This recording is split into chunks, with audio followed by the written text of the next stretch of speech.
নমস্কার, দণ্ডবোধ। আপনাদের সবার আশীর্বাদে আমি বৃন্দাবন তীর্থ ভ্রমণ করিয়াছি। তাই কবিতার মধ্য দিয়ে আপনাদের সেই বৃন্দাবনের কাহিনী শ্রবণ করাবো। সাথে সাথে কিছু প্রথম পর্বে গয়া ও কাশী ধামের কিছু ছবি আপনাদের সামনে আমি তুলে ধরব। আপনারা শ্রবণ করুন এবং কাশী ধামের মনোরম দৃশ্য উপভোগ করুন। নমস্কার। শ্রীধাম বৃন্দাবন তীর্থ ভ্রমণ পর্ব 1। আমি অধম প্রসন্ন রায় সাধিয়াছি মনে, অনেক দিনের বাসনা মোর যাইব বৃন্দাবনে। মনের বাসনা মোর না হয় পূরণ, হাতে পায়ে জড়িয়ে আছে সংসারের বন্ধন। এইভাবে যায় দিন না ছাড়ি পিছা, এইবারে গোবিন্দ মোর পুরাইয়াছে আশা।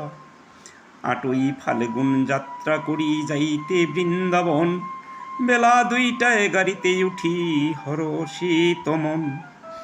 9ই ফাল্গুন বৃহস্পতিবার বেলা 11টায় বিহারের ভাগলপুরে স্নান করিলাম গঙ্গায়। বেলা 2টায় মধ্যাহ্ন সেবা, গয়ার উদ্দেশ্যে যাত্রা 3টায়। গয়াতে পৌঁছাইলাম গিয়া রাত 12টায়। গোবিন্দ যাত্রী নিবাসে করি রাত্রি যাপন, গয়াতে হইল কর্ম 10ই ফাল্গুন। ফাল্গু নদীর পারে করিয়া পিণ্ডদান, তারপর করি সবে মিলে বিষ্ণু মন্দির দর্শন। অক্ষয়ে বটের নিচে যাহা কর্ম বিধিমত হয়, প্রদক্ষিণ করিয়া যাই যাত্রীয়ালয়ে।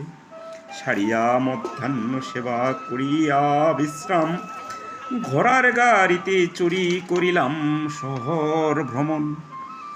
11ই ফাল্গুন যাই প্রেতশিলা মন্দির, 751 সিঁড়ি বেয়ে উঠি করিয়া মন স্থির।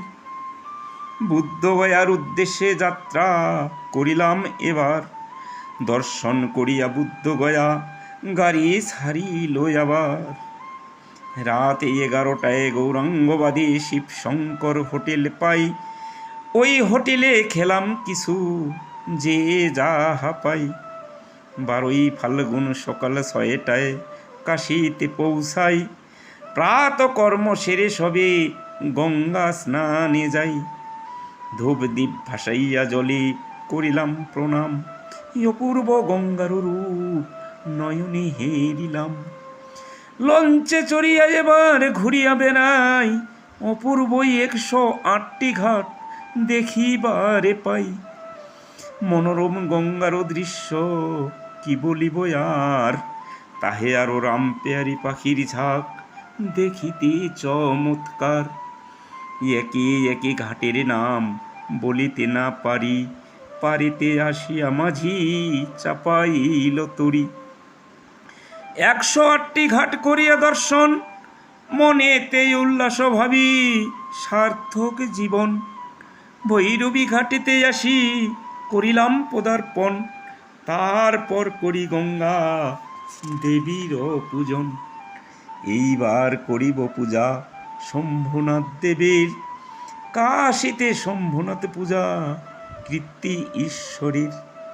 4 ঘন্টা লাইনে দাঁড়িয়ে তবে দর্শন পাই, না পাইলে বাবার দর্শন জনমটা বৃথাই। কাশী ধামের বৃত্তান্ত মহিমায় পার, সংক্ষিপ্তভাবে করিলাম কবিতায় প্রচার। সার তথ্য জানা নাই আমি যে অধম, ভুল ত্রুটি ক্ষমা চাই করিবেন মার্জন। এই পর্যন্ত প্রথম পর্ব ইতি টেনে যাই, দ্বিতীয় পর্বেতে দেখি আর কত পাই।